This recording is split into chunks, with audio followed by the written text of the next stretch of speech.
Chapter 168. Outside. Sunny grimaced and turned away, feeling a terrible headache. The sun was almost gone, and the night was following in its footsteps. He didn't have much time left. With a desperate smile, Sunny looked at Changing Star and asked, "What can be so damn important?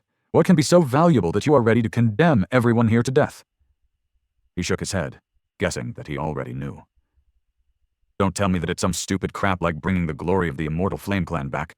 Duty of the Awakened? What?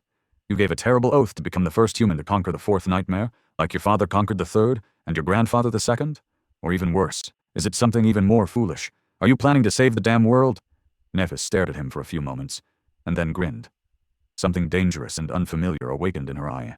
No, not completely unfamiliar. It was the same strange, maniacal glimmer he had seen once before, right after saying the three strange words to her. Aster, Song, Vale. Back then, for a few moments, Changing Star had turned from a calm and composed young woman into someone he wasn't sure he recognized anymore. With a soft chuckle, Neph shook her head. "Save the world? No, I'm not going to save the world, Sunny." Then, the smile disappeared from her face, and white flame suddenly ignited in the depths of her cold gray eyes. With dark and frightening conviction, she said, "I'm going to destroy it." Her words echoed in the darkness, making Sunny feel an irrational feeling of dread.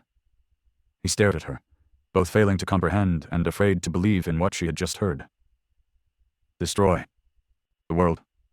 What? Deeply inhaling the cool air, Changing Star looked up at the sky. "This world, Sunny. This cursed place. The Dream Realm. No, I won't be the first one to conquer the fourth nightmare. I will be the first one to conquer every nightmare.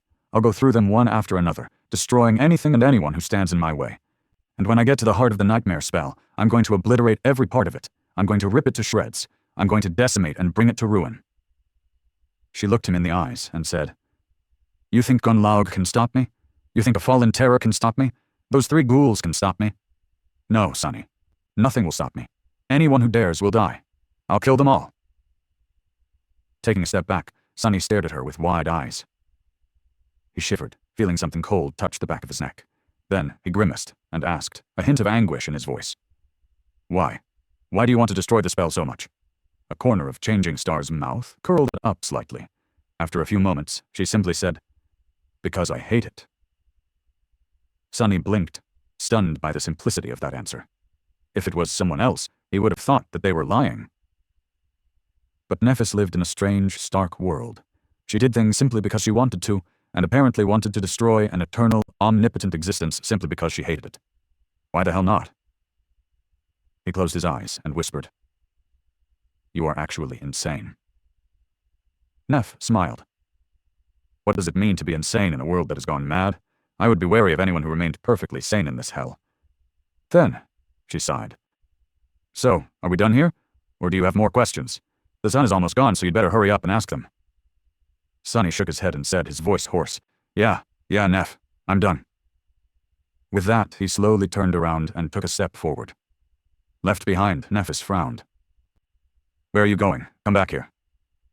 He waved a hand and said in a suppressed tone, refusing to turn his head, "Sorry, I have an errand to run. We'll talk some other time." Her frown deepened. Looking at his back, Changing Star gritted her teeth and called, "I said come back, Sunny. This conversation isn't over. Come back here right now." But there was no answer.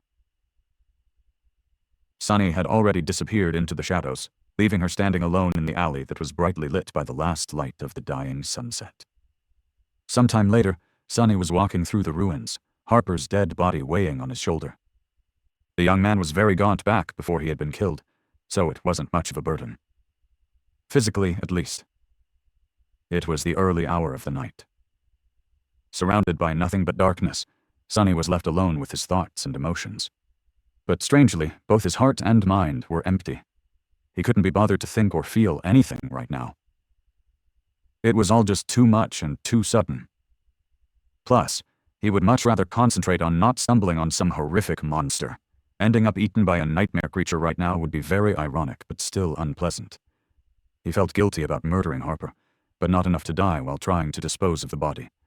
He would much prefer not to die for his sins. Luckily, the area he was traversing was familiar to Sunny. He knew which streets were comparatively safe, and which he needed to avoid. Where the really horrible monsters lives, and where he could pass without being sensed by anything. Finally, judging that he was far away into the ruins, he found a partially collapsed house, climbed over the rubble, then hesitated for a few moments and threw the corpse inside. Harper's gaunt body rolled down the rocks and disappeared into the interior of the house, where no one would ever see it. Here, done. That part, at least, was finished. It was time to go back. Sonny turned around and stared at the distant silhouette of the tall hill with the magnificent castle standing on its top. Right now, hundreds of people were sleeping there, either in the pitiful hovels of the outer settlement or in the safe and warm rooms of the ancient stronghold. Neff, Cassie, and Effie were there. Harus, Gemma, and Gunlaug, the Bright Lord, were there too. And many, many others. And most of them were going to die. Looking at the white marble walls of the castle, Sonny could see his future vividly, watching helplessly as Changing Star builds her sect, helping her defend herself from Gunlaug, going on hunts, being invisible once he comes back, afraid to get close to anyone, lest the same thing that happened to Harper repeats itself. Up until the moment everything ends in bloodshed and terror. Castor was there too, waiting to use his leverage over Sonny to make him his obedient minion. Sonny wasn't deceived by the amiable personality of the handsome legacy. He knew that nothing good was going to come of accepting his help. In the end, he just stood in the shadows and looked into the distance, at the tiny human enclave that persevered against all odds in the cursed nightmare of the Forgotten Shore, like a lone glimmer of light. After remaining motionless for a long time, Sonny quietly sighed, turned his back to it, and slowly walked into the darkness.